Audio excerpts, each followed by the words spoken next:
여러분 행복한 안식일입니다. 네, 이렇게 주님께서 우리를 초청해 주시고 또 축복해 주시는 안식일에 여러분들을 뵙게 되어서 정말 반갑습니다. 그런데 만나 뵙게 되는 자리가 이 설교단이어서 사실 참 많은 부담이 되는 것 같습니다. 교문이 교회에 오고 이렇게 설교단에서 안식일 대예배 때 설교를 하는 게 4번째인 것 같은데요. 몇 번째쯤 돼야 떨지 않고 설 수 있을지 네, 언젠가는 답을 알 수 있지 않을까 싶습니다. 그러나 참 떨리는 마음으로 올라왔지만 찬양대에 정말 아름다운 찬미를 통해서 제 마음을 부드럽게 해주시고 또 평안을 찾게 해주셔서 참 감사드립니다.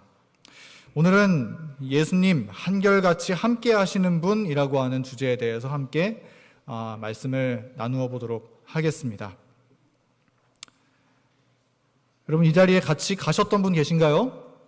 2023년 5월 달에 교문익교회 선교부 리더 수련회로 저희 재림연수원에 함께 다녀왔었던 적이 있습니다. 이 재림연수원에 다녀오면서 참 뜨겁고 즐겁고 정말 행복한 교제를 잘 나누고 오는 시간이 되었었는데요. 근데 그때 차를 타고 이동하던 중에 한 집사님께서 이렇게 말씀하시는 거예요. 어떤 신앙 고민을 상담하시면서 저는 아내에게 또 주변 사람들에게 좋은 사람이 되고 싶은데 정말 선한 예수님 같은 성품을 가지고 살고 싶은데 그게 잘 되지 않습니다. 왜 그렇게 이게 쉽지 않을까요? 이런 얘기를 고민하시면서 털어놓으시는 것입니다. 여러분 이런 질문 받으시면 뭐라고 대답해 주시겠습니까? 우리가 각자 다 마음속에 대답해 줄 말이 아마 가지고 계실 겁니다. 그런데 어떤 집사님께서 이렇게 대답하시는 것입니다. 뭐라고 대답하셨냐면 이렇게 말씀하셨어요. 집사님, 그런 생각이 들 때마다 이렇게 기도해 보세요. 예수님, 도와주세요. 그러면 예수님께서 반드시 도와주실 것입니다. 이렇게 대답을 하시는 거예요. 우리 힘으로는 죽어도 되지 않지만 우리가 예수님을 부를 때 예수님이 우리를 도와주실 것입니다. 그러니까 믿음 생활이 잘 되지 않을 때 예수님 도와주세요 라고 기도해 보세요. 이렇게 말씀해 주시는 거예요. 올바른 대답을 잘 해주셨습니까? 네, 저는 이 집사님이 참 진리의 말씀으로 답변하셨다고 생각이 듭니다. 이렇게 답변하셨던 분이 오늘 안식일학교 순서를 쓴 집사님이시네요. 네, 그렇습니다. 예수님은 우리를 도와주시는 분이십니다. 우리가 어려움에 빠질 때, 또 믿음 생활이 잘 되지 않을 때, 때때로 하늘의 것이 아니라 세상의 것들이 우리의 마음을 빼앗아가는 것처럼 보일 때, 또 내 힘으로는 도무지 예수님의 성품을 나타내 보이는 것이 불가능하다는 것을 깨닫게 되었을 때 예수님 도와주세요. 이렇게 기도하며 예수님을 부른다면 예수님께서 우리의 삶에 개입해 주시고 도와주시는 경험을 우리는 모두 할 수 있는 것입니다. 오늘 우리는 우리와 함께 하시는 예수님, 우리를 도와주시는 예수님에 대해서 함께 말씀을 살피고 이야기를 나눌 것입니다. 이 말씀을 통해서 예수님께서 우리를 어떤 방법으로 도와주시고 지도해 주시는지, 어떤 자격으로서 우리에게 능력을 베풀어 주시고 실제 예수님께서 우리의 삶에 어떻게 개입하시고 역사하시는지, 어떻게 우리의 손을 붙잡아 주시는지에 대해서 함께 이야기를 나누고자 합니다. 오늘 말씀에 성령께서 함께 해주시고 예수님을 우리가 더욱더 든든하게 의지하게 되는 그런 하늘을 향한 마음 함께 갖게 되기를 소망합니다. 여러분, 하나님이신 예수님께서 이 땅에 내려오셔서 사람이 되셨습니다. 그것을 우리가 성육신이라고 부르는데요. 많은 분들이 이 성육신이라고 하는 주제를 신학적으로 해석하면서 굉장히 어렵게 생각하곤 합니다. 그러나 우리가 이 말씀을 살펴볼 때 이 말씀은 오히려 우리의 삶에 정말 직접적이고 실제적인 도움이 되고 힘이 되는 말씀이라는 사실을 발견할 수 있을 것이라 생각합니다. 예수님이 이 땅에 내려오셨는데 그렇게 예수님이 성육신하신 목적은 무엇일까요? 그 목적에 대해서 말씀은 이렇게 이야기하고 있습니다. 마태복음 1장 21절, 23절의 말씀입니다. 아들을 낳으리니 이름을 예수라 하라. 이는 그가 자기 백성을 그들의 죄에서 구원할 자이심이라 하니라. 보라, 처녀가 잉태하여 아들을 낳을 것이요 그의 이름은 임마누엘이라 하리라 하셨으니 이를 번역한즉 하나님이 우리와 함께 계시다 함이라. 이 말씀에 보니까 예수님께서 왜 이 땅에 오셨다고 말씀하고 있습니까? 그분의 백성을 죄에서 구원하시기 위해서 예수님께서 오셨다고 말씀하고 있는데, 근데 우리가 이 말씀을 킹제임스 성경으로 읽어보면 죄로부터 구원할 자라고 기록되어 있는 것을 우리가 볼 수 있습니다. 그러니까 예수님이 이 땅에 오신 목적은 단지 십자가에 죽으셔서 하나님의 백성들을 의롭다고 선언해 주시는 것으로 끝날 뿐 아니라 우리의 삶에 들어오셔서 우리의 마음을 변화시켜 주시고 죄에서부터 구원해 주시는 것이 예수님께서 오신 더 근본적인 목적이라는 것입니다. 그런데 예수님께서 우리를 죄로부터 구원하시기 위해서 어떤 일을 하셨습니까? 우리 23절 말씀에 예수님은 우리를 죄에서부터 구원해 주시기 위해서 임마누엘이라는 이름으로 오셨는데 그 이름의 뜻이 무엇이라고 성경에 기록되어 있나요?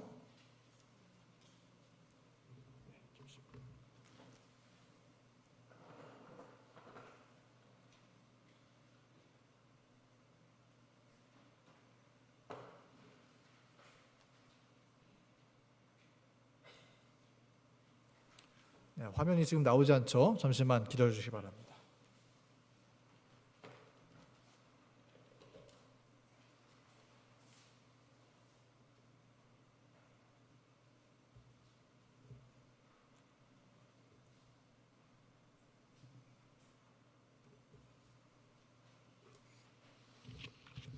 아마 처음부터 사진이 나오지 않았었죠? 네. 그때 보여드리려고 했었던 사진이 이 사진입니다. 네. 이 중에 예수님 도와주세요라고 답변하셨던 분이 계십니다. 자, 다시 말씀으로 돌아가서 우리 잘 외는 말씀이기 때문에 아마 제가 드릴 말씀이 어떤 말씀인지 잘 아실 것이라고 생각이 듭니다.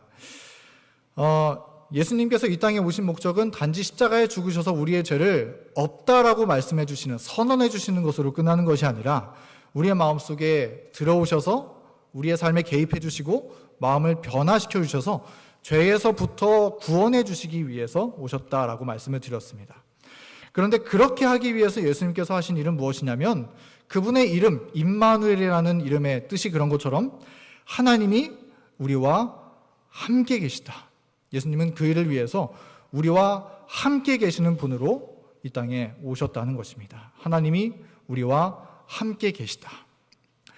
하늘 왕이신 하나님께서 우리와 함께 하시기 위해서 이 땅에 내려오셨다는 것입니다.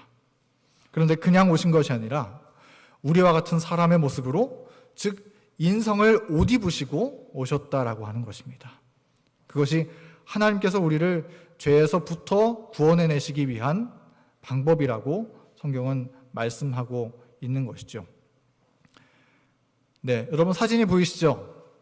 예수님은 우리를 구원하시기 위해서 이런 모습으로 오셨습니다. 제가 인터넷을 뒤지다가 이쁜 사진을 찾다 보니까 이런 사진을 구하게 됐는데 AI가 그린 사진이라고 이야기를 하고 있더라고요. 근데 AI가 좀 잘못 그린 것 같습니다.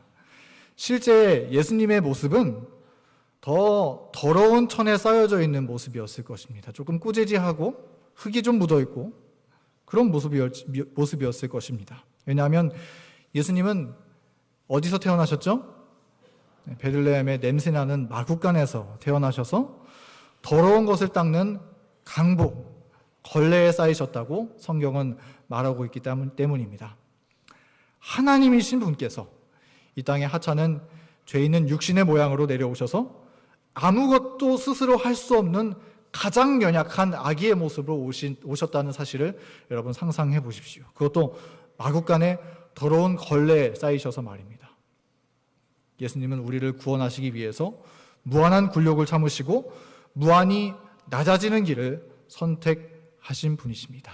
이러한 예수님의 사랑에 대해서 우리 모두 마음에 깊은 감사를 드리는 안식일 되었으면 정말 좋겠습니다. 그런데 이런 사실을 우리가 살펴보면서 궁금한 것은 이것입니다. 하나님이신 분께서 우리를 구원해 주시고 죄로부터 구원해 주시겠다 하시는데, 그런데 그 과정에서 왜 굳이 이 땅에 이런 천한 모습으로 내려오셔야만 했을까요? 하나님이 왜 인간이 되셔야만 하셨을까? 오늘 우리는 말씀을 통해서 이 사실을 탐구해 보도록 하겠습니다. 히브리서 2장 17절 18절의 말씀은 그 사실에 대해서 다음과 같이 이야기하고 있습니다. 우리 다 같이 한번 읽어볼까요? 시작. 그러므로 그가 범사의 형제들과 같이 되심이 마땅하도다. 이는 하나님의 일에 자비하고 신실한 대제사장이 되어 백성의 죄를 속량하려 하심이라. 고난을 당하셨은즉 시험 받는 자들을 능히 도우실 수 있느니라. 예수님께서 어떤 모습으로 오셨는가 말하고 있냐면, 범사에, in all things, 범사에 형제들과 같이 되셨다고 성경은 말씀하고 있는 것입니다. 신성을 가지신 하나님께서 모든 일에 우리와 같은 인성을 입으시고 우리와 같은 인간의 모습으로, 우리와 같은 인간이 할 수 있는 방법으로 살아가셨다는 것을 말씀하고 있는 것이죠.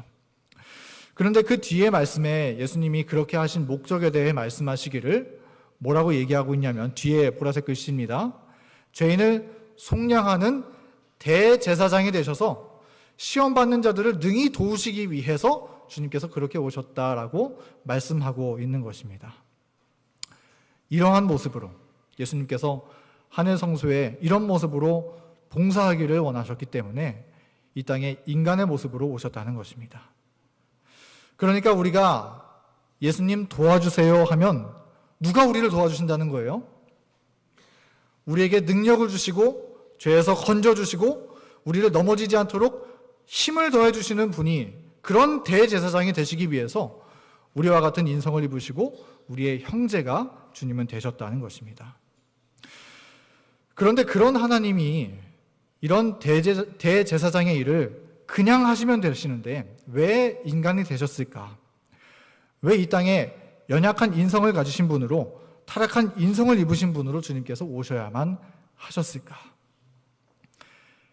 왜냐하면 성경은 말씀하기를 우리와 같은 연약한 인성을 입은 것이 예수님이 하늘 대제사장이 되는 조건이라고 말씀하고 있다는 사실을 우리는 이해할 필요가 있습니다. 히브리서 4장 14절 15절의 말씀입니다. 그러므로 우리에게 큰 대제사장이 계시니 승천하시니 곧 하나님의 아들 예수시라.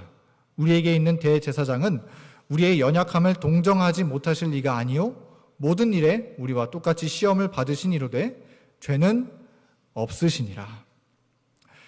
이 말씀은 하늘 대제사장이 되신 예수님의 특징에 대해서 말씀하기를, 첫 번째, 우리의 연약함을 동정하지 못하실 리가 아니라라고 말씀하고 있습니다. 이 말씀의 의미가 무엇일까요? 연약함을 동정하지 못하실 리가 아니다. 이 말씀은 예수님도 연약한 사람이 되어 보셨기 때문에 우리의 연약함을 이해하시고 동정하시고 공감하실 수 있는 분이 되셨다는 것입니다. 그렇게 하심으로써 대제사장의 자격을 얻으셨다는 것이에요. 그리고 두 번째, 이 대제사장이신 예수님의 특징은 모든 일에 우리와 똑같이 시험을 받으신 이로되 죄는 없으시니라, 이렇게 성경은 기록하고 있습니다. 그러니까 예수님은 우리와 같은 연약함을 겪으셨고 우리와 한결같이 시험을 받으셨지만 그분은 그분의 마음에 죄에 반응할 것이 없는 그러한 생애를 사셨기 때문에 모든 죄를 승리하시고 이기셨다는 것을 말씀하고 있는 것이죠. 우리는 여기에서 예수님이 어떻게 우리를 도우시는 분이 되셨는가 이해할 수 있습니다. 그 비결은 예수님께서 우리와 같은 시험을 경험하시면서도 온전히 승리하셨기 때문에 그런 승리하는 방법을 아시고 능력을 받으신 예수님께서 예수님 도와주세요 라고 그렇게 우리가 부르짖을 때 그런 기도하시는 사람들을 도와주시고 지도해 주실 수 있는 자격을 얻으셨다라고 하는 것이죠. 다시 한번 말씀을 드립니다. 예수님이 우리와 같은 사람으로 성육신하신 목적은 우리의 연약함을 이해하시고 경험하시기 위해서 오셨다는 것입니다. 그런데 그런 연약함을 가지고 오셨음에도 불구하고 성령으로 잉태되신 예수님은 하늘의 능력을 통해서 죄를 온전히 승리하셨다는 것이죠. 그리고 그렇기 때문에 예수님은 그와 같은 시험을 겪는 우리를 도와주실 수 있고 능력을 베풀어 주실 수 있는 대제사장이 되실 수 있었다라고 하는 것입니다. 바로 그 일을 위해서, 우리를 도와주시기 위해서 예수님은 이런 모습으로 생애하셨습니다. 치료봉서에 있는 말씀입니다. 그분께서는 우리와 꼭 마찬가지로 육신을 입으셨다. 그분께서는 줄이고 목마르고 피곤하셨다. 그분께서는 음식으로 생명을 지탱하시고 수면으로 활력을 되찾으셨다. 그분께서는 인간과 운명을 같이 하셨지만은 흠없는 하나님의 아들이셨다. 그분께서는 이 땅에서 나그네요 외국인으로 계셨다. 그분은 세상에 계셨으나 세상에 속하지 않으셨다. 그분은 오늘날의 남녀들이 시험을 받고 시련을 당하고 있는 것처럼 시험과 시련을 받으셨지만 죄와 상관이 없는 생애를 사셨다. 여러분, 하나님의 아들께서 우리를 도우시는 분이 되시기 위해서 어떤 삶을 사셨다고 하셨습니까? 우리처럼 목마르고 잠을 못 자면 피곤하고 또 잠을 주무셔서 쉬셔야, 회복하셔야 하루를 살아갈 수 있는 힘을 주님께서 얻으셨다는 것입니다. 창조주 하나님께서 그렇게 사셨다는 것이죠. 그런데 그런 모습으로 사셨을 뿐만 아니라 여기 파란색 글씨를 보면 그분은 오늘날의 남녀들이 시험을 받고 시련을 당하고 있는 것처럼 시험과 시련을 받으셨지만 죄와 상관이 없는 생애를 사셨다, 이렇게 기록하고 있습니다. 예수님께서 우리처럼 시험을 받고 시련을 당하셨다는 것입니다. 고민하셨다는 것입니다. 그러나 그럼에도 불구하고 예수님은 그분의 생애에 단 한 번도 죄 없이 사셨다고 말씀하고 있는 것입니다. 우리와 같은 시련을 당하셨지만 단 한 번도 죄를 짓지 않으셨다. 어떻게 예수님께서 그런 삶을 사실 수 있으셨을까요? 이러한 사실 때문에 이런 질문하시는 분들이 때때로 있긴 합니다. 예수님께서는 신이셨기 때문에 당연히 승리하신 것 아닙니까? 이렇게 질문하시는 분들이 때때로 있습니다. 여러분, 어떻게 생각하시나요? 많은 사람들이 이런 생각을 하곤 하죠. 그리고 이런 생각 때문에 이 천주교에서는 예수님의 그림을 그릴 때 머리에 띠를 두르는 그런 그림을 그리기도 합니다. 근데 이 띠가 어떤 그림이냐면은 헤일로라고 부르는 것인데, 예수님은 우리와 달리 이 빛이 나시는 그런, 우리와는 다른 분으로 태어나신 분으로 오셨다는 것을 강조하는 그러한 이미지로 나타내는 것이죠. 그러나 성경의 예수님은 그런 분이 아닌 것입니다. 예수님은 자주 말씀하시기를 내가 아무것도 스스로 할 수 없노라고 말씀하셨습니다. 예수님은 물론 신성을 가지신 분이셨습니다. 하나님의 아들이셨습니다. 그 사실이 변하는 것은 아니지만 시험을 싸우는 문제에 있어서 예수님은 당신 스스로가 가지고 있는 능력을 결코 사용하지 않으셨습니다. 예수님은 시험을 대항하기를 오직 사람이 할 수 있는 방법으로 기도하심으로써 또 말씀을 암송하심으로써 예수님도 성령을 의지하심으로써 시험을 승리하셨다는 것입니다. 물론 예수님은 성령으로 잉태되신 분이셨습니다. 우리는 그렇지 못하지만 예수님은 성령으로 잉태되신 분이셨습니다.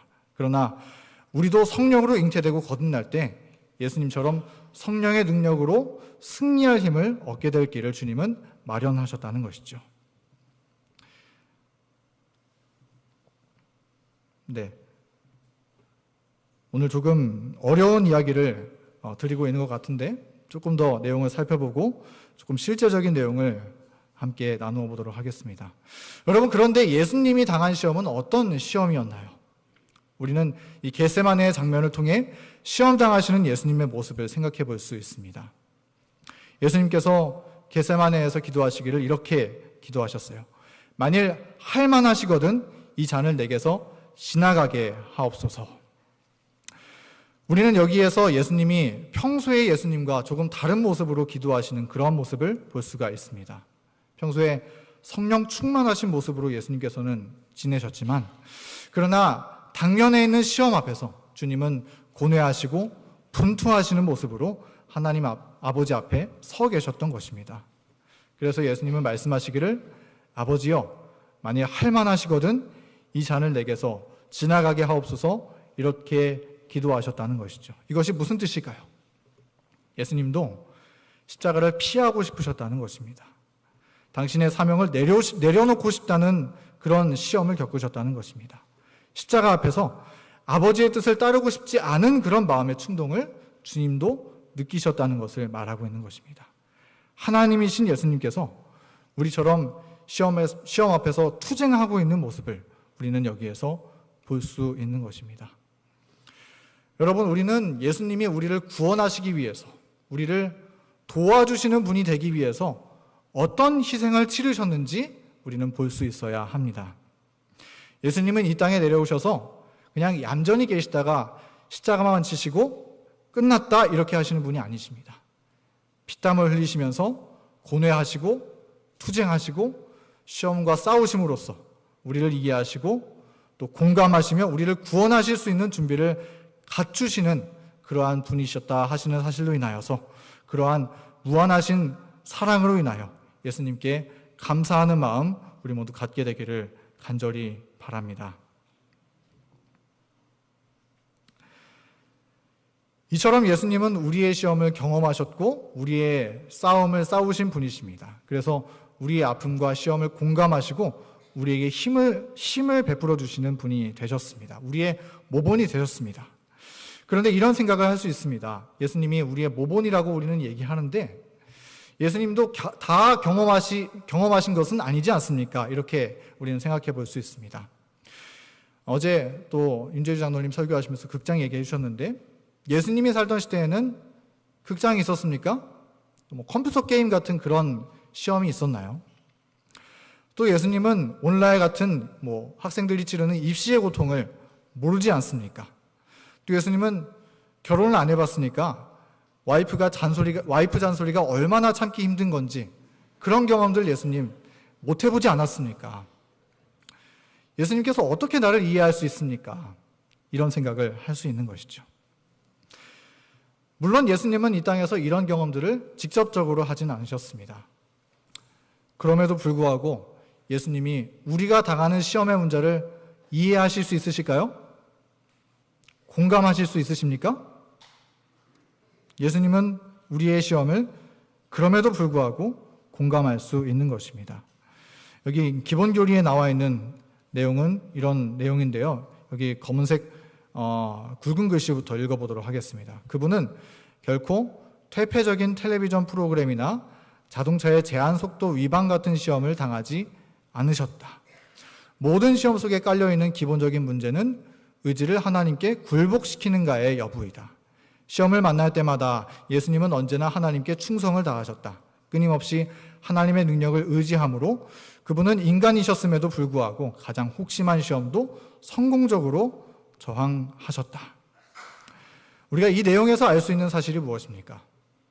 예수님은 물론 텔레비전이나 스마트폰이나 우리가 지금 당하는 그런 시험들을 경험하지 않으셨습니다. 그럼에도 불구하고 예수님은 우리를 이해하실 수 있고 도우실 수 있는데 그 이유는 무엇이냐면 어떤 돈에 대한 시험이든 컴퓨터에 대한 시험이든 무엇이든 간에 모든 시험의 근본적인 문제는 우리의 의지를 하나님께 바치는가 아니면 바치지 않는가에 대한 문제이기 때문이라는 것이죠. 그리고 예수님보다 그 문제에 있어서 더 큰 시험을 받은 사람은 이 땅에 단 한 사람도 없는 것입니다. 그러므로 예수님은 우리의 받는 모든 시험의 무게를 이해하시고 공감하십니다. 그러니까 예수님이 제가 요새 당하는 어려움들은 육아인데 예수님이 아이를 키워보진 않으셨잖아요. 예수님이 육아에 대한 시험을 공감하실까요? 그게 얼마나 어려운 건지 주님께서 이해하실까요? 그리고 그 육아의 싸움에서 어떻게 하는 것이 믿음으로 살아가는 것인지 예수님께서 저를 직접적으로 지도해 주실 수 있을까요? 주님은 그렇게 하실 수 있다는 것입니다. 예수님께서 30대에 돌아가셨잖아요. 근데 다 나이가 들어서 노년이 되어서 흰머리가 나고 허리가 구부러지고 이제 힘이 다하고 쓸쓸하고 외로운 그 노인의 마음을 주님께서 이해할 수 있으실까요? 주님은 이해할 수 있는 것입니다. 그런 상황 속에서 어떻게 하나님께 굴복하고 믿음을 바칠 것인가, 그런 문제에 있어서 주님은 공감하시고 도우실 수 있는 그런 준비를 갖추셨다는 것입니다. 예수님은 우리의 모든 시험을 이해할 수 있는 분이십니다. 그리고 그런 상황에서 어떻게 하나님께 마음을 굴복하고 나의 의지를 바칠 수 있는지, 어떻게 하나님의 능력을 받아서 그리스도인으로서 여전히 살아갈 수 있는지 주님은 알고 계시다는 것이죠. 그렇기 때문에 주님은 우리를 도우실 수가 있으십니다. 여러분, 그러므로 우리도 시험이 있고 또 어려운 상황에 있을 때, 그것이 어떤 상황이든 예수님 도와주세요, 이렇게 기도하면 예수님은 넉넉히 우리를 도와주실 수 있다는 사실을 여러분 잊지 않게 되기를 간절히 바랍니다. 그러므로 혹 시험을 당할 때, 어려움을 당할 때 그냥 가만히 있고 혼자의 힘으로 이겨내려고 하지 마십시오. 즉시로 예수님을 부르시고 예수님께 피하십시오. 그래서 우리와 함께 하시고 우리를 도우시는 예수님을 우리가 결코 놓치지 않게 되기를 간절히 바랍니다. 그럼 이제 좀 실제적인 문제를 함께 나누어 보도록 하겠습니다. 그래서 예수님께서 어떻게 우리를 도와주실 수 있는가, 예수님께서 우리를 도와주시는 그 도우심이 어떻게 작동하는가, 그런 점에 대해서 함께 생각해 보도록 하겠습니다. 제가 한번 유튜브에서 한 TV 프로그램에 대해서 본 적이 있었는데요. 미국에 있는 어떤 다이어트 프로그램, 마이핏 파트너라고 하는 프로그램이 있습니다. 네, 여러분 다이어트 여기 하시는 분 계신가요? 평생의 숙제, 다이어트. 저도 이 다이어트가 또 숙제로 남아서 살아가고 있는 사람 중에 한 명입니다. 근데 참 다이어트를 하려고 하다 보면은 쉬운가요? 어려운가요? 참 어렵습니다. 거의 불가능한 것처럼 보이는 그런 문제처럼 우리에게 다가오는 것 같습니다. 그런데 여기 프로그램 제목을 보면은 제목이 뭐냐면 내 트레이너가 과체중이 되어 돌아왔다라고 제목이 되어 있습니다. 이게 무슨 말일까요? 내 트레이너가 과체중이 되어 돌아왔다. 그러니까 우리가 살을 빼기 위해서 예를 들어 헬스장에 등록을 한다면 트레이너가 우리를 이제 살을 빼도록 도와주겠죠? 근데 보통 트레이너는 어떻게 합니까? 팔굽혀펴기 30개 하십시오. 러닝머신 30분 뛰십시오. 이렇게 지시를 하잖아요. 근데 이 트레이너는 좀 다르다는 것입니다. 어떻게 도와주냐면은 몸무게를 이 사람이 잘 뺄 수 있도록 도와주고 숙제도 내주고 그렇게 할 뿐만 아니라 트레이너 본인이 자기처럼 비만이 돼서 돌아왔다는 거예요. 그리고 운동을 같이 해나가면서 같이 빼는 것입니다. 자, 이게 무슨 사연인가? 여기 이 프로그램의 일기 참가자입니다. 이 다이어트 주인공의 이름은 레이라고 하는 사람인데요. 이 사람의 몸무게가 몇 킬로 될까요? 여기 보니까 제가 숫자를 써놨네요. 176kg 되는, 네, 한국 비만이랑 굉장히 스케일이 다르죠? 굉장한 고도 비만을 가지고 있는 분이십니다.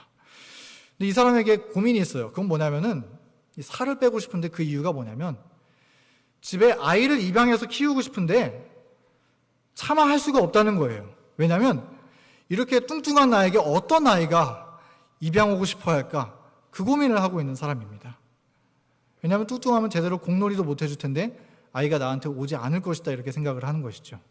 그러면서 눈물을 흘리면서 고민을 하고 있는 거예요. 너무 착한 사람이죠. 근데 이 다이어트가 쉬워요, 안 쉬워요? 엄청나게 어려운 거예요.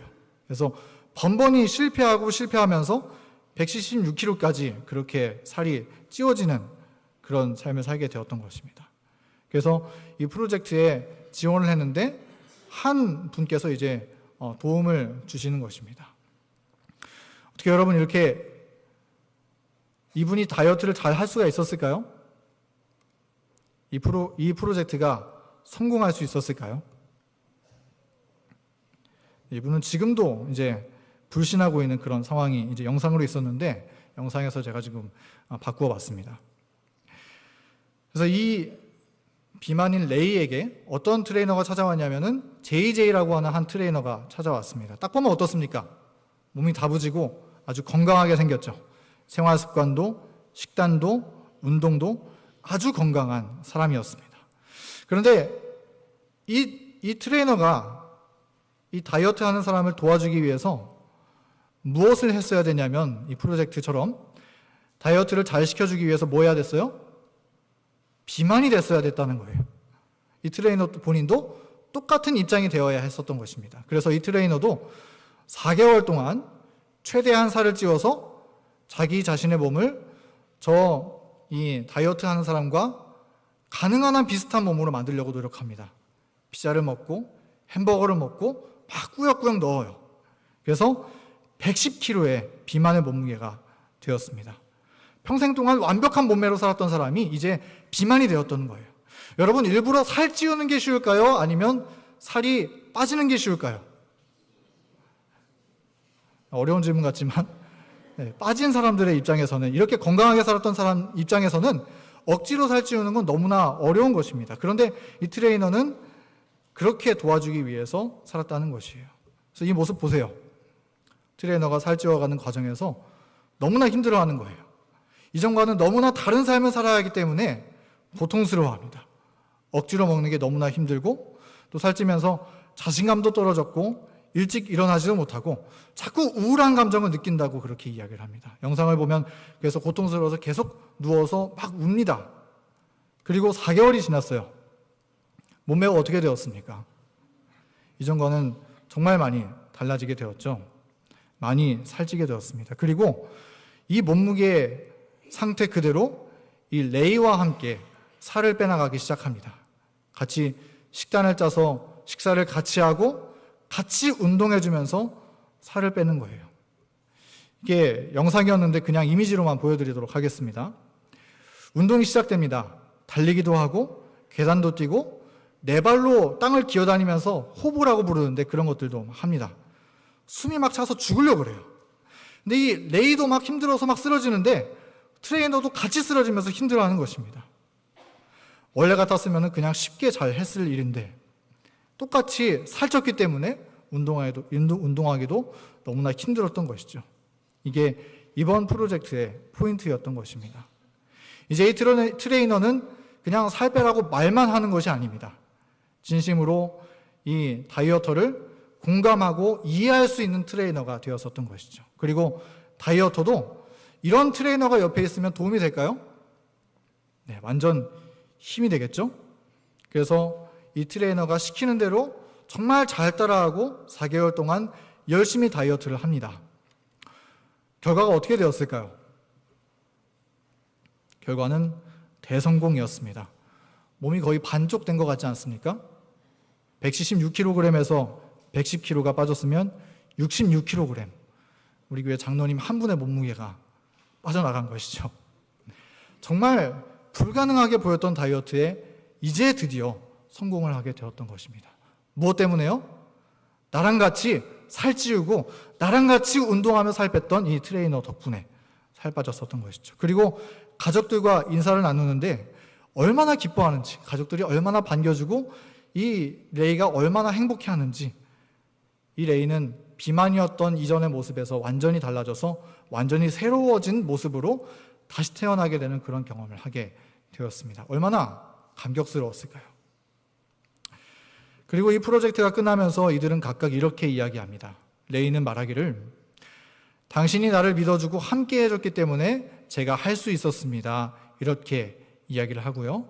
또 트레이너는, 제가 이제는 진심으로 당신을 공감합니다. 이전에는 잘 몰랐는데 이게 얼마나 힘든 건지 제가 이제 알게 되었습니다. 이렇게 이야기를 할 수가 있게 되었던 것입니다. 제가 오늘 다이어트 방법에 대해서 말씀을 드리려고 하는 건 아니고요. 오늘 이 이야기를 통해서 제가 함께 공유하고 싶은 이야기는 무엇이냐면, 오늘 우리 한 사람 한 사람에게 이렇게 우리와 같은 입장으로 찾아오셔서 나와 함께 해주시고 나와 함께 움직여주시고 그렇게 하심으로써 나를 이해해주시고 공감해주시는 한 분이 계시다는 사실에 대해서 함께 이야기 나누고 싶어서 오늘 말씀을 여러분들과 나누게 되었습니다. 그분이 누굴까요? 우리의 예수님, 우리의 예수님이십니다. 저 트레이너가 레이와 함께하기 위해서, 또 그를 이해하기 위해서 같은 처지가 되기 위해서 계속 이렇게 살을 찌웠었던 것처럼 예수님도 2000년 전에 우리와 함께하고 싶으셔서 너무나도 사랑하는 우리를 도와주시고 어떻게 할 바 모르는 문제에서 우리를 구원해주고 싶으셔서 이 땅에 우리와 같은 처지가 되어서 내려오셨다라고 하는 것입니다. 함께 이 히브리서 2장 14절 말씀, 현대어 성경으로 기록된 이 말씀을 읽어보도록 하겠습니다. 다 같이 읽겠습니다. 시작.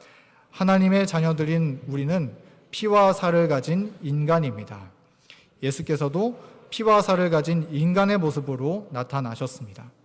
그것은 자신의 죽음을 통해서 죽음의 권세를 가진 악마의 세력을 쳐부수기 위한 것입니다. 이것만이 죽음을 두려워하여 평생토록 공포의 노예가 되어 있는 인간들을 구원해낼 수 있기 때문입니다. 네, 우리가 피와 살을 가진 인간인 것처럼 예수님도 무엇이 되었다는 거예요? 똑같이 피와 살을 가진 성육신하신 모습으로 오셨다는 것이에요. 그래서 2000년 전에 예수님은 신이신 그 하나님께서 저 베들레헴 마구간에 연약한 아기 인간으로 태어나셨다는 것입니다. 그런데 그 예수님의 오신 목적이 무엇이라고 말하고 있는 거예요? 바로 이것만이, 이 방법만이 평생토록 공포의 노예가 되어 살아가는 인간들을 구원해낼 수 있는 유일한 방법이더라 하고 말씀하고 있는 것입니다. 이 말은 예수님께서 인간으로 내려오신 것이, 우리와 같은 처지로 오신 것이 우리를 죄의 노예에서 해방시켜 줄 수 있는 유일한 방법이었다고 말씀하고 있는 것이죠. 우리가 이런 사실을 기억하며 예수님의 삶을 보면은 예수님의 살아가신 목적에 대해서 발견할 수 있습니다. 예수님께서 왜 가난한 부모님 밑에서 태어나셨을까요? 부잣집 도련님으로 태어나실 수도 있으셨을 텐데 왜 그렇게 태어나셨을까요? 이 세상의 모든 가난하고 힘든 사람들까지도 다 이해하고 도와주시는 분이 되기 위해서 주님은 그렇게 태어나셨던 것입니다. 왜 조용한 산골짜기가 아닌 가장 악한 동네 나사렛에서 예수님께서 자라나셨을까요? 여러분 생각해 보세요. 이건 엄청난 도전이었을 것입니다. 예수님은 이 땅에서 만약 단 한 번의 죄라도 지으셨다면, 단 한 번이라도 얼굴 밝히고 화내셨다면 어떻게 되셨을까요? 주님은 영원히 하늘로 못 돌아가셨을 것입니다. 왜냐하면 죄는 사망을 요구하기 때문에 예수님도 면할 수 없는 처지에 될 수 있었기 때문이었죠. 그런데도 불구하고 예수님이 하필이면 가장 악한 동네 나사렛을 선택하셔서 가장 시험이 많은 그 동네에서 자라나셨다는 것입니다. 주님께서 왜 그렇게 하셨을까요?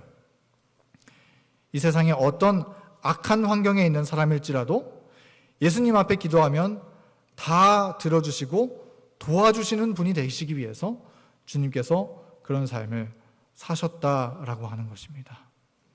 예수님은 33년 반이라는 그 짧은 시간 중에서 30년이나 되는 세월을 목공소에서 보내셨습니다. 왜 그렇게 하셨을까요? 좀 더 가치 있게 보내고 좀 더 다양한 그런 것들을 할 수가 있으셨을 텐데 왜 주님께서 목공소에서 그렇게 시간을 보내셨을까요?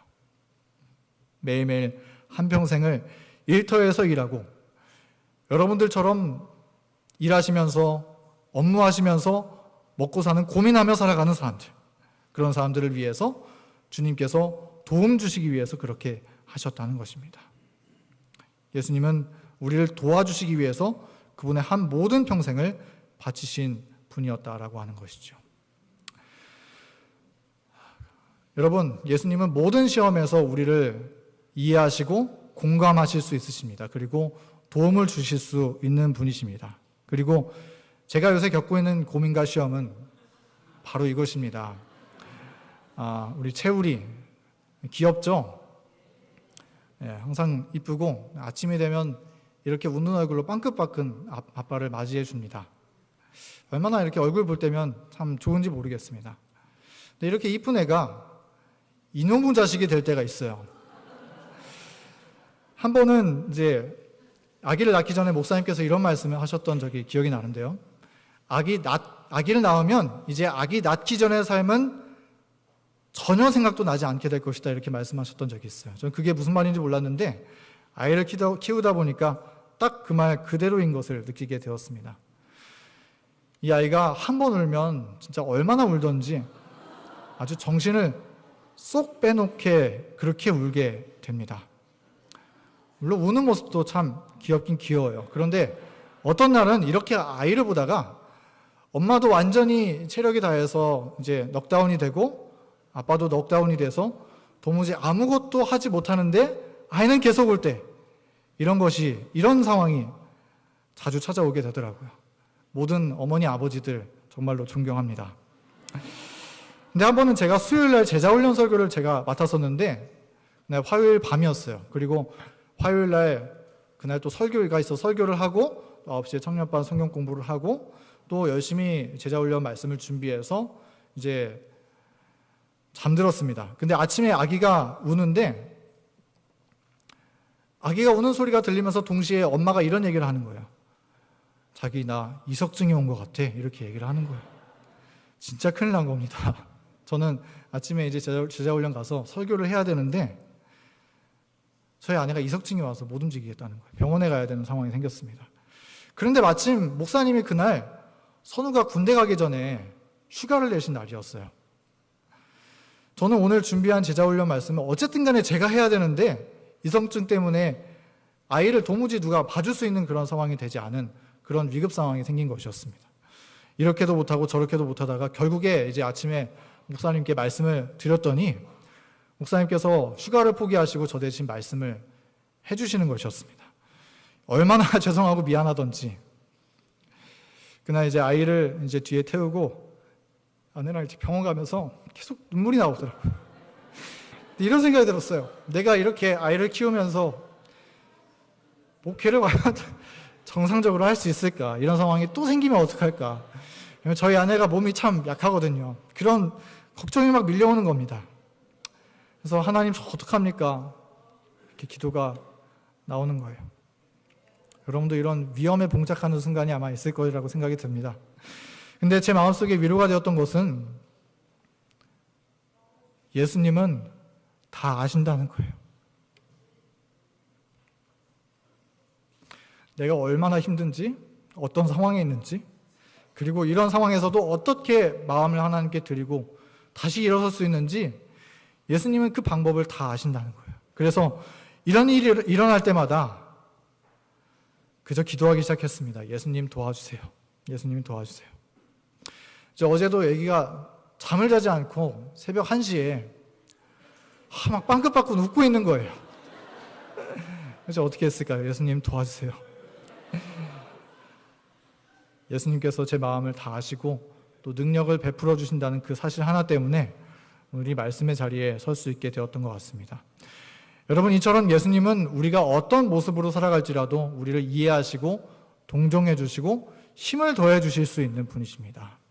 우리가 얼마나 힘든지 어떤 마음으로 견디고 극복하는지 예수님은 다 이해하십니다. 여기 사진에 간호사처럼 보이죠? 혹시 여기에 간호사로 근무하시는 분 계십니까? 우리의 치유자 되셨던 예수님께서 그리스도인 간호사로 사는 길이 얼마나 어려운지 주님은 이해하십니다. 그리고 그것을 다 경험하셨기 때문에 예수님은 아십니다. 그렇기 때문에 예수님은 예수님 도와주세요 이렇게 기도할 때 능력을 베풀어 주실 수 있는 분이십니다. 선생님으로 근무하시는 분 계십니까? 우리의 교사이신 예수님께서 그 마음을 다 이해하시고 공감하십니다. 언제나 이렇게 사진처럼 웃을 수 없는 일인지 예수님께서 다 아십니다. 그렇기 때문에 예수님은 어떻게 그리스도인 교사로 설 수 있는지 능력을 베풀어 주실 수 있는 것입니다.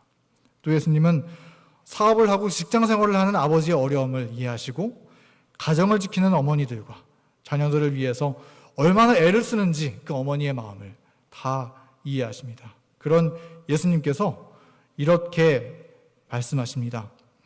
내가 너의 마음을 잘 안다. 내가 당하고 있는 시험이 무엇인지 나는 이해한다. 나도 너와 똑같은 시험을 당했지만 하늘의 능력을 붙들고 승리할 수 있었다. 내가 너를 도와줄 것이다. 내가 너와 함께 할 것이다. 나를 의지하거라. 그러면 승리한 길을 여전히 걸을 수 있단다. 사랑하는 교문교회 성도 여러분, 힘들고 어려울 때 예수님 도와주세요 이렇게 외치시고 이런 든든하신 예수님을 붙잡게 되기를 간절히 바랍니다. 그러면 우리와 같이 아픔을 겪으셨던 주님께서 우리와 함께 좁은 길을 함께 걸어가면서 우리와 함께 움직이시고 함께 우리의 삶에 동행하시면서 우리에게 역사해 주실 것입니다. 우리에게 어려운 일을 극복하고 이길 수 있는 힘과 능력을 주님께서 베풀어 주시는 것입니다. 그러므로 모든 것 예수님께 맡기고 주님의 능력으로 승리하는 저와 여러분 되기를 간절히 바랍니다. 찬미 423장 사랑하는 예수님을 찬미에는 이런 가사가 있습니다. 여기 2절, 3절, 4절의 가사입니다. 깊은 바다 물결같이 위험하고 거친 길, 구주 먼저 가셨으니 나도 따르오리다. 주님께서 2000년 전에 그 길을 먼저 가셨잖아요. 그리고 경험하시고 승리하셨습니다. 그리고 그 길을 우리에게 따라오라고 말씀하시면서 함께 걸어가 주시는 거예요. 고생 많이 당하오며 시험 크게 받아도 주님 먼저 당했으니 기뻐 받으오리다. 요단 뛰는 물결 중에 나를 인도하시며 구주 먼저 건너시니 나도 따르오리다. 날 위하여 보배 피를 흘려주셨사오니 모두 주를 버리오도 나는 따르오리다. 여러분, 우리에게 이런 든든하신 대제사장, 우리에게 이런 든든하신 예수님이 계십니다. 그리고 그 길을 먼저 걸어가신 예수님께서 우리를 찾아오셔서 나와 함께 걷지 않겠니? 말씀하시면서 우리의 마음문을 두드리시는 것입니다. 여러분, 오늘 이러한 예수님의 손을 붙잡고 우리와 함께 하시는 예수님, 우리와 함께 길을 걸어가시는 하나님, 우리의 능력의 주님과 동행함으로 믿음의 승리를 경험하는 저와 여러분 되기를 간절히 바라면서 오늘의 말씀을 마치겠습니다.